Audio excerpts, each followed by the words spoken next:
Assalamualaikum warahmatullahi wabarakatuh. Selamat pagi sahabat petani di seluruh Indonesia dimanapun Anda berada. Masih berjumpa lagi dengan saya sahabat tani. Pada kesempatan kali ini saya akan memberikan informasi seputar dunia pertanian. Nah, khususnya penyakit pada tanaman padi. Nah, sahabat petani, sebelum kita ke pembahasan, jangan lupa komen, like, dan subscribe agar saya bersemangat dalam membuat konten seputar dunia pertanian. Bagi sahabat petani yang sudah komen, like, dan subscribe, saya ucapkan terima kasih. Nah, sahabat petani, hari ini sesuai janji saya tanggal 14 Januari 2026 ya sahabat petani. Nah, kurang lebih saya akan memberikan informasi tentang penyakit blas atau kresek ya.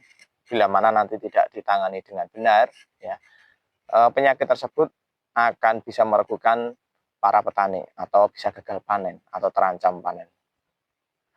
Kenapa seperti itu? Biasanya penyakit kresek ini menyerang saat memasuki masa peralihan, yaitu dari vegetatif ke generatif ya, yaitu ditandai dengan bakal muncul biji padi ya atau masa bunting. Itu biasanya seperti itu. Nah, bila mana nanti ini tidak ditangani dengan benar ya, saat keluar malainya ya, biasanya itu tidak banyak. Yang biasanya satu rumpun misalkan ada 30 batang padi satu rumpun ya, satu rumpun satu itu kan biasanya banyak ya isinya satu rumpun itu. Misalkan 30 ya. Itu nanti yang keluar itu tidak ada 20 atau di bawah 20 lah. Nah, itu akan menjadi kekurangan kita dalam bertani. Nah, bagaimana langkahnya? Ya, antisipasi. Saya sarankan setiap 2 atau 3 hari ya, itu ditengok lahannya. Apalagi saat musim hujan atau hujannya itu terus-terusan. Setiap hari itu hujan terus. Nah, biasanya itu banyak jamur, baik di daun maupun di batang bagian bawah. Nah, ya.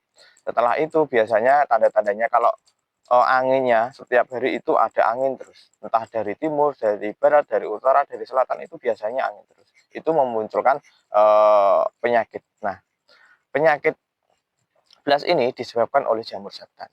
Ya, disebabkan oleh jamur. Nah, jamur ini bisa terbawa dari biji yang kita tanam sebelumnya.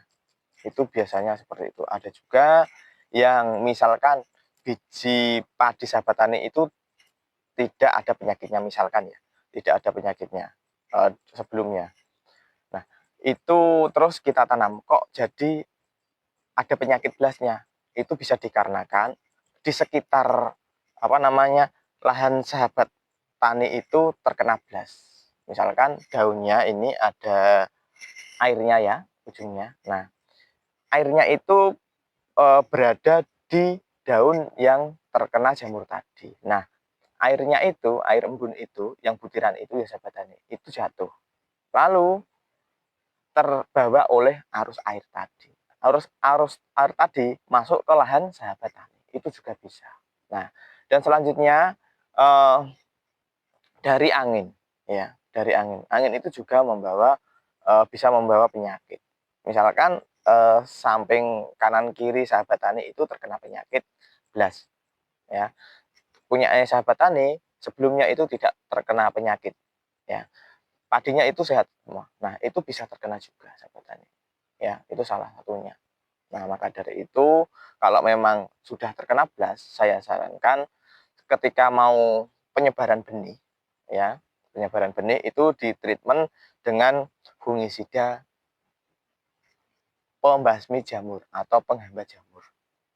Nah, banyak sekali di toko-toko fungisida pembasmi atau penghambat jamur tersebut. Saya tidak berani uh, berbicara jenis A, jenis B, jenis C, cuma nanti bisa ditanyakan di toko pertanian terdekat. Ya, nah saya sarankan bagi sahabat petani, ya belilah di toko pertanian yang memang benar-benar toko tersebut mengetahui seluk-beluk penyakit ya atau paham seputar dunia pertanian. Kadang ada juga toko yang asal jual obat tapi tidak tahu kegunaannya. Itu ada juga, ya. Nah, video ini saya buat itu saya tujukan untuk petani pemula, bukan untuk petani senior. Tapi untuk petani senior boleh menyimak sampai selesai biar tidak gagal paham, baik petani pemulanya.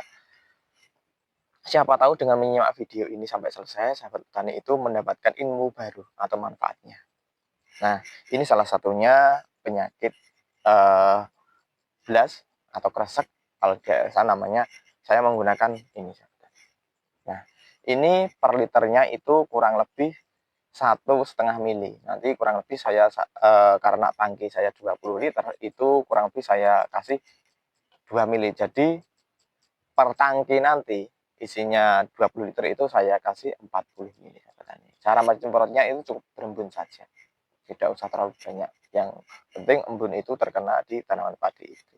Nah, ini lakukan paling cepat itu 7 hari sekali dan 10 hari sekali. Nah, nanti kita pantau, ya.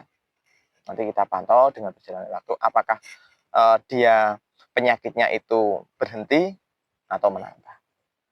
Siapa tahu kalau penyakitnya menambah, sahabat petani itu ya itu salah dalam pengaplikasiannya fungisida. Bisa juga.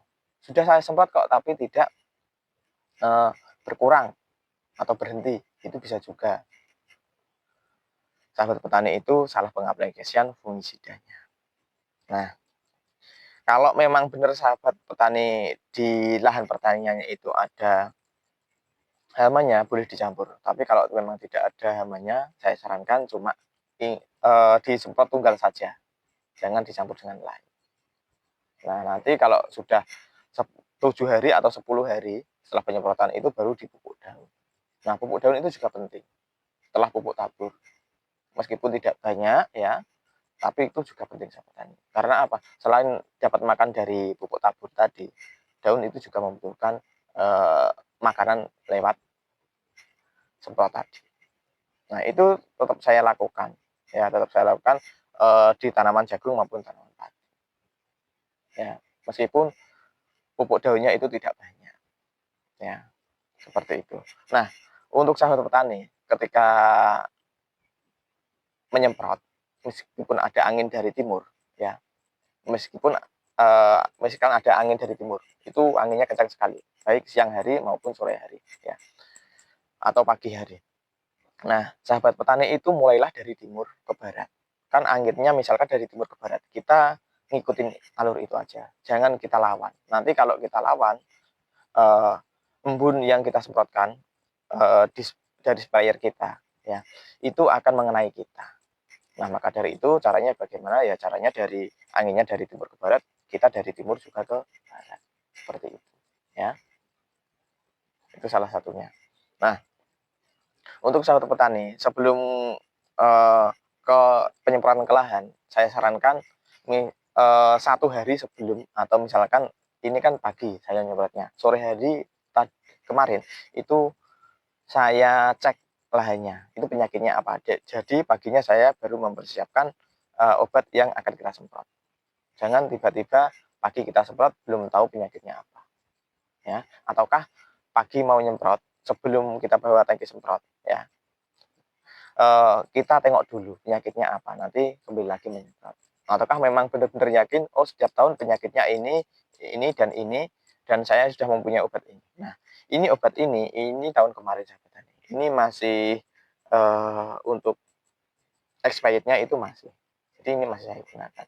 Ya, ini kemasan kurang lebih 500 mili atau setengah liter. Ini namanya Blas 200 SC.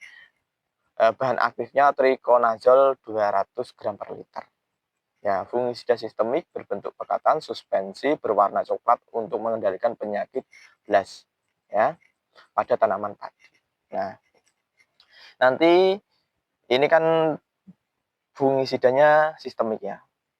Nah, ini nanti setelah disemprotkan diharapkan fungisida tersebut masuk ke stomata. Stomata itu nanti akan menempel lama atau masuk ke jaring-jaringan tanaman tersebut, dan untuk mencegah dan mengobati tanaman, bukan mengobati tanaman ya, untuk mencegah jamur tersebut biar tidak meluas atau berhenti.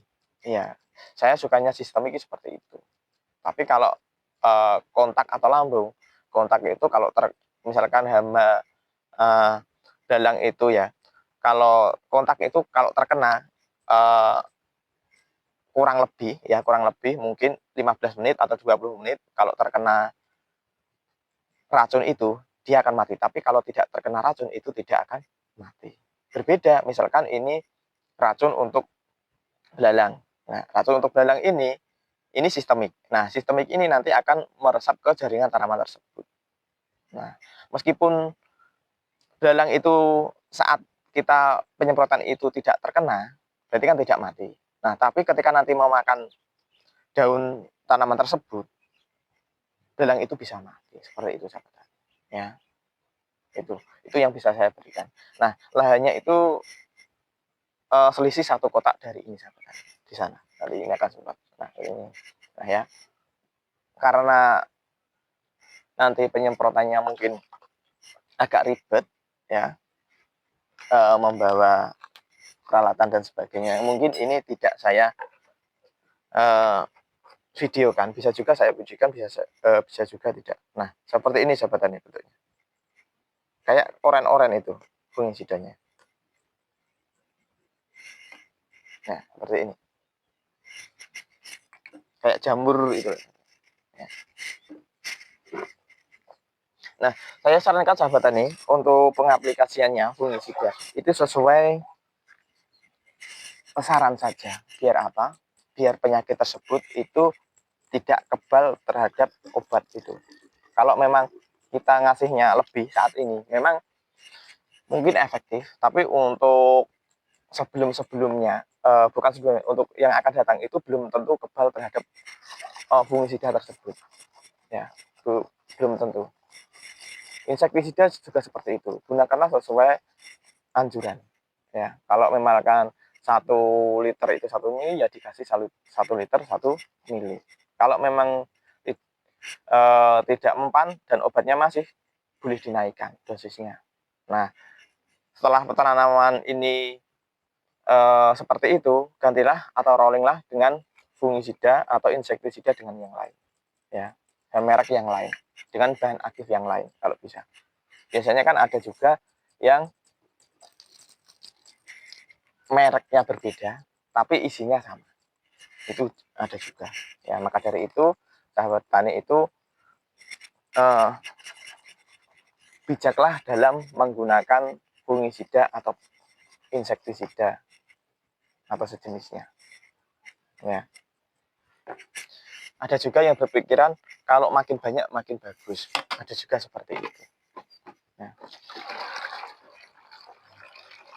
Nah, ini tangki semprot 20 liter. Nanti kurang lebih 2 semprotan ini nanti sudah cukup.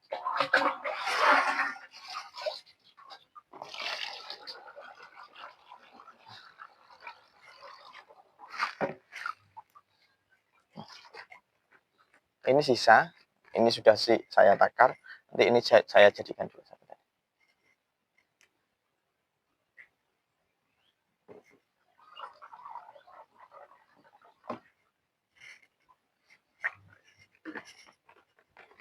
Ini sudah warnanya sudah berubah. Lebih baik mencegah daripada mengobati. Ya, kalau sudah terkena memang benar parah, kita nanti akan mengeluarkan biaya itu akan lebih banyak, ya. Terus belum tentu tanaman tersebut pulih normal seperti sedia kala.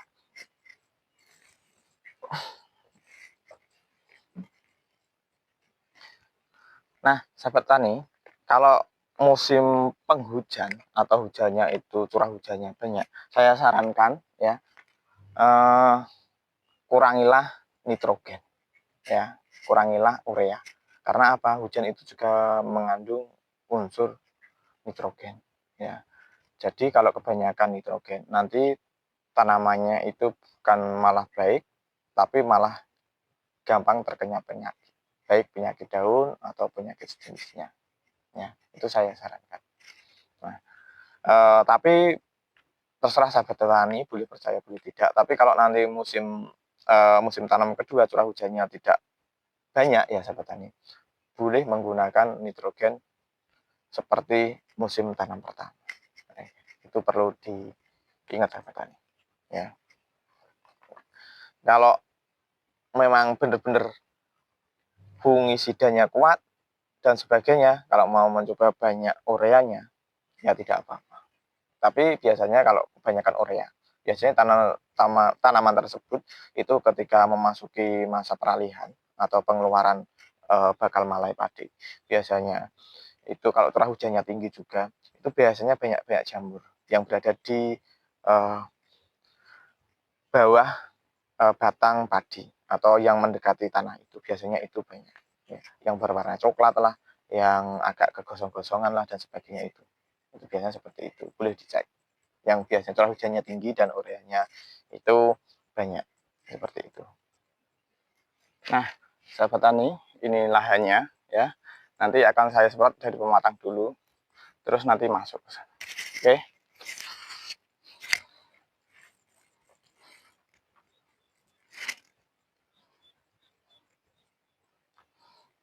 Saya buka kerannya terlebih dahulu.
Nah sahabat tani, karena ini anginnya dari selatan ke utara, jadi saya kembali lagi ke selatan terus menuju ke utara, karena kalau tidak seperti itu,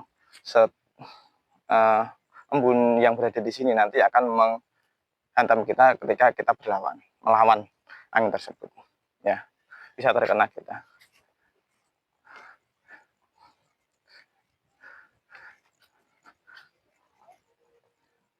Nah demikianlah yang bisa saya sampaikan, semoga sahabat petani mendapat info dan manfaatnya ketika menyimak video ini. Sampai jumpa di lain kesempatan. Salam petani Indonesia, guyub rukun selawase.